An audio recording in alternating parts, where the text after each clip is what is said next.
আমার এক দূর সম্পর্কে আত্মীয় বিয়ের দিন ঠিক করতে এসেছে, আমাকে বললে হুজুর আপনি থাকবেন, আমি খাওয়া দাওয়াতে নাই, আমি দিন ঠিক করার সময় বিকালে গিয়ে চা খেয়ে দিন ঠিক করব।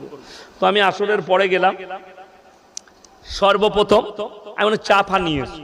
তো বাঙালিদের একটা নিয়ম আছে, চা দিলে চায়ের সঙ্গে ডিম সিদ্ধ দেয়, দেয় না? আমাদের ডিম সিদ্ধ দেয়। তো চানাচুর দিয়েছে, পাঁপড় দিয়েছে, বিস্কুট দিয়েছে, 3-4 রকম, কিন্তু ডিম দেয় না। আমি মনে মনে চিন্তা করলাম আল্লাহ কিনতে ভুলে গেছে না পয়সা নেই। যাই হোক চালিয়ে দিলাম।